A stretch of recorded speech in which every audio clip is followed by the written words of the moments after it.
नमस्कार, आप देख रहे हैं न्यूज 4 नेशन और मैं हूं प्रियदर्शन। क्या देश में ओबीसी आरक्षण को समाप्त करने की दिशा में भारतीय जनता पार्टी कुछ सोच रही है?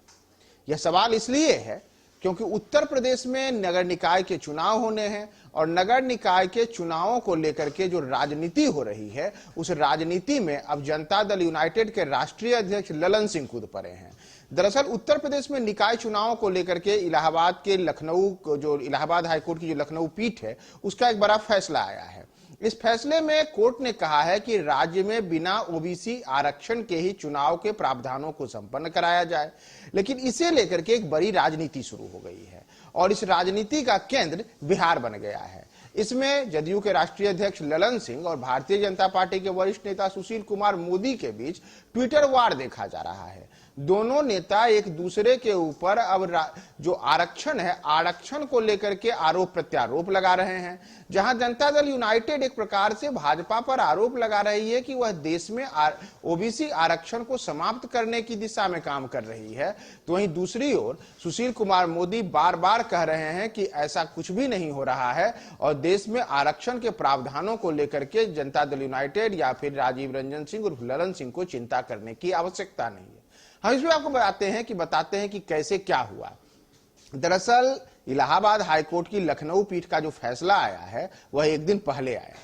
उसमें हाईकोर्ट ने कहा कि राज्य उत्तर प्रदेश में नगर निकाय के चुनाव होने हैं, उन चुनावों में ओबीसी आरक्षण के बिना ही संपन्न कराए जाएं और इसे लेकर के जब वहां की जो सरकार है योगी आदित्यनाथ की सरकार ने कहा है कि हम हाई कोर्ट के फैसले को सुप्रीम कोर्ट में चुनौती देंगे, यानी कि राज्य में ओबीसी आरक्षण के अनुरूप ही चुनाव हो और इसी तरीके से चुनाव हो, इसके लिए योगी सरकार अब सुप्रीम कोर्ट जाने की तैयारी में है। लेकिन इसी बीच बिहार में इस पर राजनीति होनी शुरू हो गई है और यह राजनीति की शुरुआत की है राजीव रंजन सिंह उर्फ ललन सिंह ने, जो कि जदयू के राष्ट्रीय अध्यक्ष हैं। उन्होंने इसे लेकर के भाजपा पर निशाना साधा है और ट्वीट किया। उनका यह ट्वीट एक दिन पहले का था। इसमें उन्होंने कहा है कि बीजेपी का आरक्षण विरोधी चेहरा उजागर हो गया है। बीजेपी शासित राज्यों में आरक्षण का यही हश्र है। बिहार में माननीय नीतीश कुमार जी ने साबित कर दिया है कि उनके रहते आरक्षण व्यवस्था में कोई छेड़छाड़ नहीं कर सकता। अति पिछड़ा आरक्षण व्यवस्था के साथ बिहार में नगर निकाय चुनाव संपन्न हो रहा है। इसके साथ ही उन्होंने यह भी कहा है कि बिहार में भाजपाई साजिश नाकाम हुई, उत्तर प्रदेश में भाजपा सरकार बेनकाब। स्पष्ट है कि इनके नेता श्री नरेंद्र मोदी जी का पिछड़ा चेहरा बनावटी और केवल दिखावा है। इसी को लेकर के जब राजीव रंजन सिंह ने इस पे आरोप प्रत्यारोप लगाए, तो अब इस पे लेकर के सुशील कुमार मोदी ने ट्वीट किया।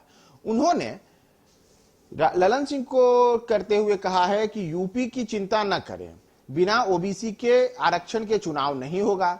योगी सरकार ओबीसी आरक्षण के लिए ही सुप्रीम कोर्ट जा रही है। नरेंद्र मोदी के रहते कोई आरक्षण खत्म नहीं कर सकता, यह कहना है सुशील कुमार मोदी का। लेकिन इस पर फिर से एक बार ललन सिंह ने पलटवार किया है। इस बार उन्होंने पलटवार करते हुए फिर से ट्वीट किया है कि सुशील जी, यूपी की चिंता क्यों न करें, बिहार में नगर निकाय चुनाव में अति पिछड़े वर्ग के आरक्षण को समाप्त करने का षड्यंत्र और साजिश करते वक्त अपने बयानों का अध्ययन कीजिए। उन्होंने दूसरे ट्वीट में कहा है कि सर्वोच्च न्यायालय गए बिना श्री नीतीश कुमार जी समय पर अति पिछड़े वर्ग के आरक्षण व्यवस्था के साथ चुनाव संपन्न करवा रहे हैं, जबकि अति पिछड़ा आरक्षण समाप्त करवाने और चुनाव रुकवाने के लिए बीजेपी ने सर्वोच्च न्यायालय का दरवाजा तक खटखटाने की साजिश रची, लेकिन असफल रहे।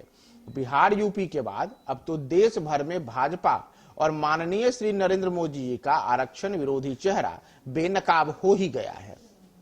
दरअसल ये जो आरक्षण के प्रावधानों को लेकर के भाजपा और जदयू के बीच तकरार मची है, इस पर आपको थोड़ा सा पहले भी जाना होगा। बिहार में पिछले दिनों ही नगर निकाय के चुनाव हुआ, जिसके एक चरण की प्रक्रिया 18 दिसंबर को संपन्न हो चुकी है और दूसरे चरण का मतदान आज यानी कि 28 दिसंबर को राज्य भर में चालू है। इसके चुनाव ये पहले अक्टूबर के महीने में होने थे। 10 और 20 अक्टूबर को राज्य में चुनाव होना था, लेकिन उस समय राज्य में अति पिछड़ा वर्ग को जो आरक्षित सीटें हैं, उन सीटों पे उनको पर्याप्त आरक्षण नहीं मिलने को लेकर यह मामला पहले पटना हाईकोर्ट और फिर देश के सर्वोच्च न्यायालय में गया। लेकिन बाद में न्यायालय के आदेशों के अनुरूप नीतीश कुमार ने दावा किया कि हमने अति पिछड़ा वर्ग के आरक्षण के लिए एक डेडिकेशन कमेटी का गठन किया और डेडिकेशन कमेटी के रिपोर्टों के आधार पर राज्य में 2 चरणों में 18 दिसंबर और 28 दिसंबर को चुनाव हो रहे हैं। लेकिन इसके ठीक उलट उत्तर प्रदेश में जो चुनाव हो रहे हैं, वहां के चुनावों को लेकर के हाईकोर्ट ने अपने फैसले में कहा है कि आप बिना ओबीसी आरक्षण के ही राज्य में चुनाव संपन्न कराएं। और इसी को लेकर के अब जनता दल यूनाइटेड भारतीय जनता पार्टी पर हमलावर है और सीधे सीधे नरेंद्र मोदी यानी कि देश के प्रधानमंत्री को निशाना बनाते हुए ललन सिंह ने कहा है कि उनका जो आरक्षण को लेकर के जो चेहरा है वह दिखावटी है, बनावटी है। वो देश में आरक्षण का विरोध करते हैं और भारतीय जनता पार्टी आरक्षण विरोधी पार्टी है। और इसे लेकर के ललन सिंह के ट्वीट के बाद अब सुशील कुमार मोदी ने भी उन पर पलटवार किया और फिर से ललन सिंह ने उन पर पलटवार किया है। तो देखना होगा कि उत्तर प्रदेश के चुनावों में क्या ओबीसी आरक्षण के प्रावधान लागू होते हैं या फिर जिन आरोपों को लगाते हुए ललन सिंह ने सुशील मोदी और देश के प्रधानमंत्री नरेंद्र मोदी पर निशाना साधा है, उनकी बातें सच साबित होती हैं। क्या होता है, हम आपको तमाम अपडेट्स बताएंगे। आप हमारे साथ बने रहें न्यूज़ 4 नेशन पे।